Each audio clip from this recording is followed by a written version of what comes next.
The other thing I would say is just this. Even though it's a familiar refrain, I'll say it again. I don't want to watch tournaments where like 85% of the tournament is just a bunch of bobkiss pointless shit where it's just like, oh, do they lose a random BO1 to Vietnam or something? And then at the end, there's like 3 days where in theory it would matter. And because EG was shit, just 2 days. And even the G2 one didn't end up delivering. Like, that can't be enough for a tournament, boys. Like, you have to understand, I don't even like, for example, if people don't know, because the dev decides the structure of CSGO majors, it's not like CSGO even has the most perfect format. But once I get to the playoffs, I get 7 real series that I'm largely going to deliver. I'm going to end the tournament on a high. In fact, if you notice, the last 2 majors in CSGO, there was even loads of tech problems. No one cared at the end. Because at the end, as long as you get the great playoff games and you get the big match that's good in the final, you can leave on a high. This one, I felt like someone starved for sustenance, and finally in a food desert, I found one half-eaten fucking hoagie that there's a bit of sauce left in this, oh, bloody hell. Then there's this fucking side selection game. Like, what is this shit? It can't end the tournament like this. This is MSI. What is it? It's nothing. Yeah. I mean, it's actually gotten so bad, Thorin. Here's something that will make you mauled like a motherfucker. People in the scene are actually like suggesting, because the CSGO major was happening concurrently with MSI, so it was fresh in people's minds, people are legitimately saying that MSI should switch to a Swiss system. That's basically, if people don't know, how we ended up with Swiss in CSGO. What happened was people got so sick of one format, they were like, try anything. And then we just brought that in. Even though I think, by the way, like it has some upsides, but I don't think it would fix most of these problems. So Swiss is better. It is better than what we have at MSI, but there are still really serious issues with the Swiss system. Seeding would already fuck it, for example. Yeah, I mean, seeding is less of an issue because there are so many terrible teams at MSI. You know, it's not like there's only 2 good teams at MSI. Right. Maybe 3 in any given year. Right. So I think the seeding issue is maybe less pronounced when you don't have as competitive, like as evenly matched a field.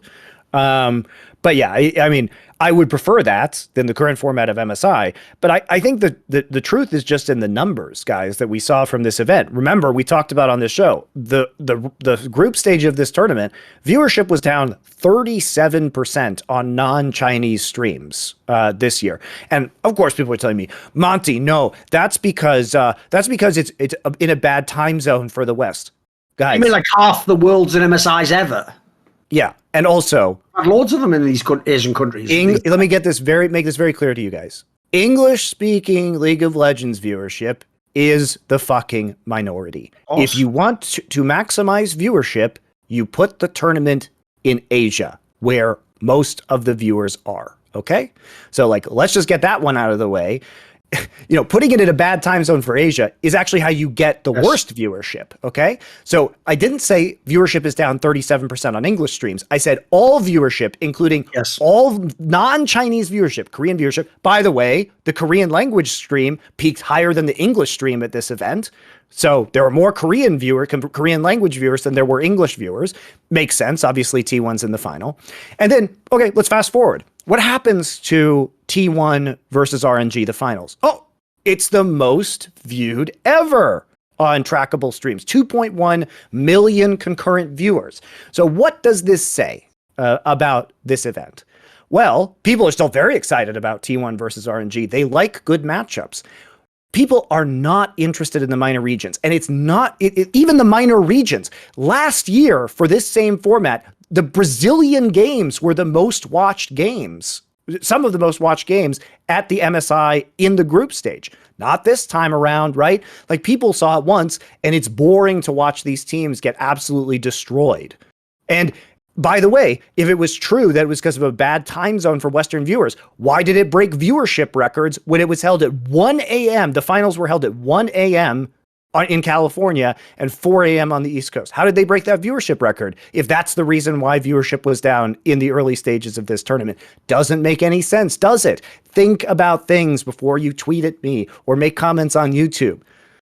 Viewership, good, very good, record-breaking for finals, very bad for early stages of this tournament. So there isn't even a business reason to do this anymore. It's not like the minor regions are showing up in droves to watch their teams get absolutely smashed. It's actually more of a reason why you'd want the double elim, because you get more of the games people want to see. Like, spoiler, if RNG and T1 meet in the upper bracket final, that'll already be the number one viewed thing. And then the grand final will be even more, won't it? Yeah, it works. I am fucking sick of these devs because they want to sell more Ari skins in Turkey, making formats that suck for people who want to watch this as a sport. Yes. It is embarrassing, guys. Like, if the Turkish team is good, then they can compete their way into a reasonable tournament format where they can actually participate in a way that doesn't allow them just to get smashed. And here's the other thing that tilts me so hard. People are like, well, Monte, the World Cup in soccer is a lot of smashes. First off, the World Cup is a fucking horrible format. And it's people like, oh, it's the most watched sport event in the world. We actually don't know what viewership for the World Cup would be like if it was a good format, because it's never had a good format. It's like the same thing with League of Legends. Like, League of Legends is the most watched esport in the world. The conversion rate on the player base is extremely bad. For 100 million players, to get 2.1 million peak players, 2% of your active player base watching a final of MSI is terrible conversion. Now, how do we know that esports viewership wouldn't be higher if they didn't use dog shit formats all the time? Like, we don't know that, right? Yeah, by the way, I actually think the Champions League, if it was double elim, would be even more popular. I think it would be fabulously popular, mate. People would love to watch that if it was double elim. Yeah, and also, I'll throw this in. The reason why the World Cup is almost on the surface the most bad faith argument you can ever make goes like this. When people support for the World Cup, Monty, it's like that famous thing where, you know, there's women who don't follow the NFL. They're not interested in American football, but they'll watch the Super Bowl because it's a cultural event. People are going to talk about the adverts. That's what happens for the World Cup. You get all these people in England who don't follow football. They don't watch even the English team when they play the friendlies and the qualifier. They watch the World Cup for national and patriotic reasons. That doesn't exist in esports except for China and Korea. Like, the joke is, and we've made this point a million times, you cocksuckers in America keep saying you want American players, and if someone puts a bunch of American players in but doesn't win, you all fucking watch. You go, boo, Golden Guardians, boo. You're all fucking liars. The joke is, like, people will watch the World Cup no matter what. It doesn't matter how bad their team is. If their team qualifies, they will watch. That doesn't exist in esports. So they have like an inherent advantage we don't have, built up over hundreds of years. And also due to stupid nationalism reasons. But no, people don't watch the World Cup because it's the best soccer, guys. Oh, of course the best soccer occurs on the professional team that have higher concentrations of star players, actual synergy because they practice together more frequently, they compete more frequently. The Champions League is 1 gazillion times better, right, than the World Cup is in terms of if you care about quality soccer being played. So there's not even that excuse. Like, you're actually just watching an inferior version of the sport because people want to wave a fucking flag around. So don't come at me with your crappy World Cup examples and say that this is a good system. We could probably fix a lot of the World Cup, even the World Cup's problems if we wanted to, but FIFA doesn't want that to happen. So anyway, this is all to say that the viewership was down in the bad parts of this tournament. It was up in the good parts of this tournament. Can we please just have an actual format that reflects what demonstrably people want to watch within this game? And it goes back to that same argument. Is this a sport or is this a marketing exercise? Which also was the underpinning of the issue with the ping and the remote play. Is this a sport, or do you just want as many viewers as possible? Because without RNG, it's not very competitive because you have a bad format where if one team doesn't show up, then the format is fucked and the tournament is fucked. That's just inventing a bad format. And then also you have to have these Chinese viewers who tune in. Otherwise, your viewership goes down by 80%. Yeah, by the way, there's two other things to say as well about why League of Legends is in a different position than other sports and other esports.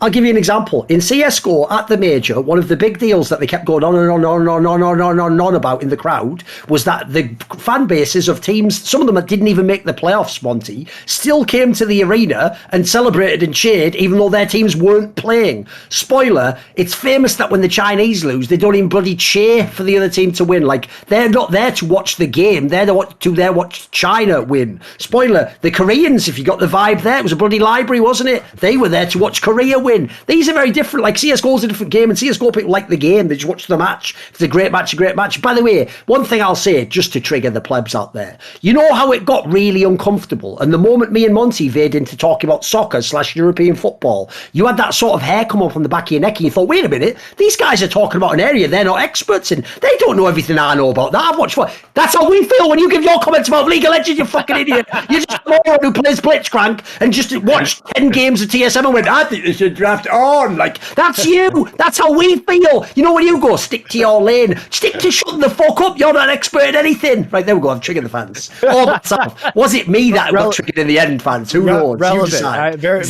relevant. You decide. Get off my chest. And here's the thing, guys. I am, by the way, this is just true. I am one of the foremost esports format experts in the fucking world. Okay, like I pay so much attention to formats over 20, 25 years of esports history, and I pay attention to sports formats too because I really fucking care about formats. Like it's a passion of mine. It's dumb, but that's why you always hear me talk about formats so much on this show. So I have dedicated a decent chunk of my life to looking at sports formats and thinking about sports formats and seeing what's innovative in different fields and how we can work this and what it is about the game and how it applies. So, this is actually a pretty big area of expertise, and you should fucking listen instead of just telling me, what about no bracket reset? Isn't that an unfair advantage? Which is still the dumbest shit that I ever hear. Most of the replies in esports could be sorted out by a bloody FAQ. That's how bad they are. Like you say, that's like the most level 1 fucking reply. What about a bracket reset? So you mean you never watched one of these tournaments ever? You're just now speculating about what? Again, you're like League. Oh, well, imagine what if we did have this so-called double elimination? We have already had it for 20 years. You fucking got score points to be used the whole time. It's also. We just need a nephew training video where it's like, you will, nephew, welcome to esports. You will, at some point in time, find yourself thinking, what if there wasn't a bracket reset in double elimination? Now, this is natural, but also debased and morally wrong, and here is why. Stop him looking like a fool. Exactly. Help him. Just get ahead of the problem. Just get ahead of the problem. Just have the nephew training course, eliminate all mistakes over time. It actually would be hilarious. It's like one of those 1950s style workplace training videos from American factories back in the day. Yeah. Would actually be very hilarious to basically in the vein of those videos are like Fallout where they're like, where was the world before the bomb went off? Where explain all that shit. Want to see more cool, funny, interesting clips based on topics from my content? Well, subscribe to this channel then, or be a pleb and don't.